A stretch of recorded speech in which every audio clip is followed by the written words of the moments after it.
संस्कार। बेटा अब खुद कमाने वाला हो गया था, इसलिए बात बात पर अपनी माँ से झगड़ पड़ता था। ये वही माँ थी जो बेटे के लिए पति से भी लड़ जाती थी, मगर अब फाइनेंशियली इंडिपेंडेंट बेटा पिता के कई बार समझाने पर भी इग्नोर कर देता और कहता, यही तो उम्र है शौक की, खाने पहनने की। जब आपकी तरह मुंह में दांत और पेट में आंधी नहीं रहेगी तो क्या करूँगा। बहू खुशबू भी भरे पूरे परिवार से आई थी, इसलिए बेटे की गृहस्थी की खुशबू में रम गई थी। बेटे की नौकरी अच्छी थी तो फ्रेंड सर्किल उसी हिसाब से मॉडर्न थी। बहू को अक्सर वह पुराने स्टाइल के कपड़े छोड़कर मॉडर्न बनने को कहता, मगर बहू मना कर देती। वो कहता, कमाल करती हो तुम, आजकल सारा जमाना ऐसा करता है, मैं क्या कुछ नया कर रहा हूँ। तुम्हारे सुख के लिए सब कर रहा हूँ और तुम हो कि उन्हीं पुराने विचारों में अटकी हो। क्वालिटी लाइफ क्या होती है तुम्हें मालूम ही नहीं। और बहू कहती, क्वालिटी लाइफ क्या होती है ये मुझे जानना भी नहीं है, क्योंकि लाइफ की क्वालिटी क्या है मैं इस बात में विश्वास रखती हूँ। आज अचानक पापा आईसीयू में एडमिट हुए थे। हार्ट अटैक आया था।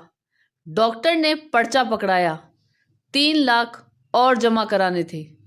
1.5 लाख का बिल तो पहले ही भर दिया था, मगर अब ये 3 लाख भारी लग रहे थे।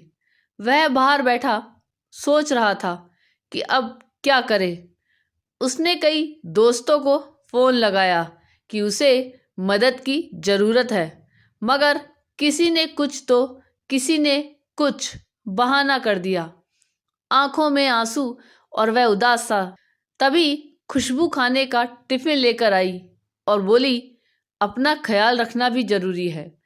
ऐसे उदास होने से क्या होगा, हिम्मत से काम लो, बाबूजी को कुछ नहीं होगा, आप चिंता मत करो, कुछ खा लो, फिर पैसों का इंतजाम भी तो करना है आपको। मैं यहाँ बाबूजी के पास रुकती हूँ, आप खाना खाकर पैसों का इंतजाम कीजिए। पति की आंखों में टप टप आंसू झड़ने लगे। कहा, ना आप चिंता मत कीजिए, जिन दोस्तों के साथ आप मॉडर्न पार्टियां करते हैं आप उनको फ़ोन कीजिए, देखिए तो सही कौन कौन मदद को आता है।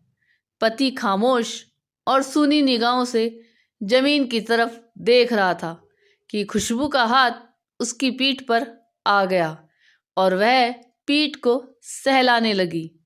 सबने मना कर दिया, सबने कोई ना कोई बहाना बना दिया। खुशबू, आज पता चला कि ऐसी दोस्ती तब तक की है जब तक जेब में पैसा है। किसी ने भी हाँ नहीं कहा, जबकि उनकी पार्टियों पर मैंने लाखों उड़ा दिए। इसी दिन के लिए बचाने को तो माँ बाबा कहते थे। खैर कोई बात नहीं, आप चिंता ना करो, हो जाएगा सब ठीक। कितना जमा कराना है, अभी तो तनख्वाह मिलने में भी समय है।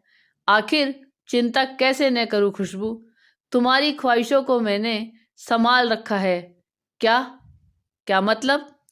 तुम जो नई नई तरह के कपड़ों और दूसरी चीज़ों के लिए मुझे पैसे देते थे वो सब मैंने संभाल रखे हैं। माँ जी ने फ़ोन पर बताया था 3 लाख जमा करने हैं। मेरे पास 2 लाख थे, बाकी मैंने अपने भैया से मंगवा लिए हैं।